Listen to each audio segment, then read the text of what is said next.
the key word here is independent. So we first need to think about how did these towns come into existence, and then how did they actually gain a form of political independence from local rulers.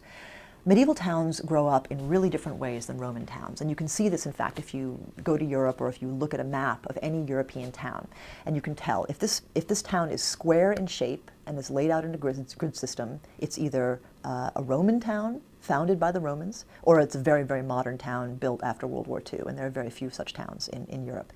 But most European towns are circular, which means that they grow up around a monastery or a cathedral or around a castle. So they grow up around some center of authority which offers them a modicum of protection. But they also grow up around these centers of authority because the peoples who settle in these places are then being exploited by these centers of authority. That the individual lord, whether that is that lord is a monastery or a person, are harnessing the power of people and putting them to work on the land. But in many cases, these people themselves become very productive. Sometimes the serfs of a monastery are not just laborers in the fields, but they're merchants. They're selling the raw produce that comes from the land. They're trading with other communities. So eventually, medieval towns grow in this sort of organic fashion. There's a division of labor within these communities, and the peoples of these towns begin to realize that they have a lot of economic power. And they don't necessarily want that economic power to be harnessed solely for the purposes of their lord. So what we start seeing happening, fascinatingly, around about the year 1100 is that we see, especially in northern France and in the Netherlands, groups of citizens, or they're not citizens yet, groups of often unfree men and women coming together to form what are called communes, and that comes from the word meaning sworn association. They swear to stand in solidarity with one another and against their lord.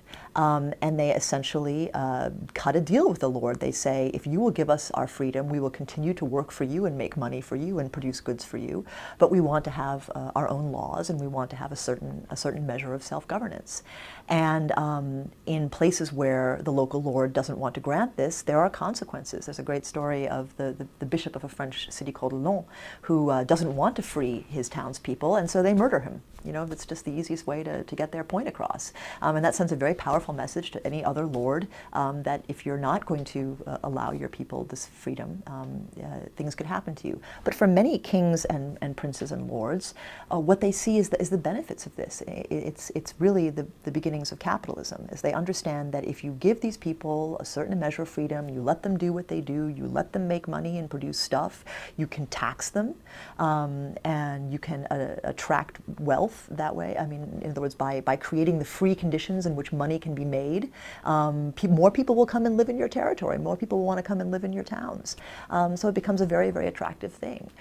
So, as I said, this is a really this is a feature of the medieval town, which makes it again very different from the Roman town. Its capacity to be independent, and many of these towns, especially in northern France, Germany, continue to be independent political entities until the 16th, 17th century. And in fact, in Germany, there are still independent towns that aren't part of any principality when Germany is unified in the later part of the 19th century.